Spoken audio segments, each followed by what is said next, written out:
Think of someone you love the most, someone who's preferably younger than you, still trying to figure out their way in the world.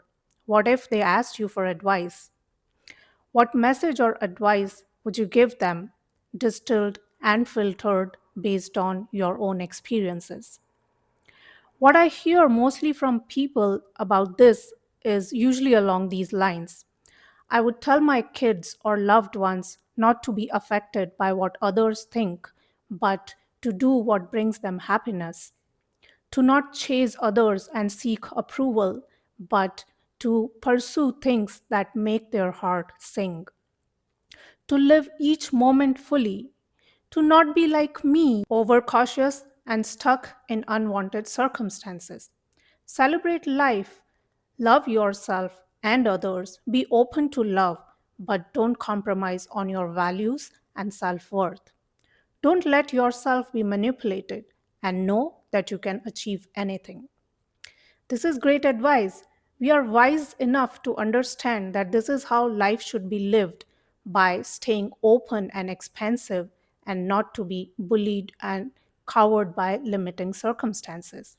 That's why we impart this wisdom to our loved ones so that they can have a fulfilling life. We cannot bear the thought of our loved ones staying stuck in circumstances that make them feel small, unworthy, and inadequate.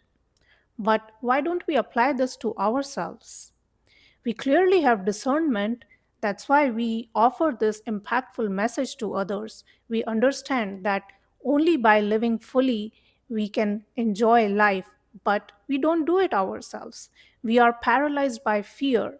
We sell ourselves short. We compromise. We settle. We put ourselves last.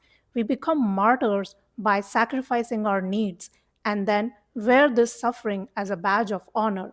The message is I did what I did, but you should not do it this way. My life doesn't have much value, but yours does, so please preserve it.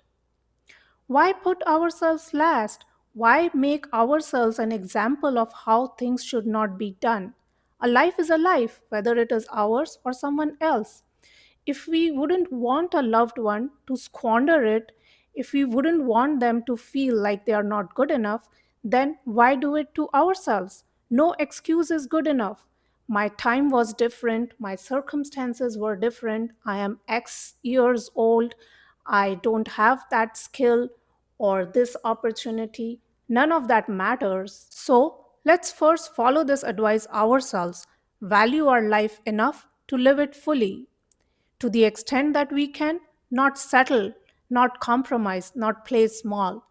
That way, we actually inspire and empower others through our actions and not just words.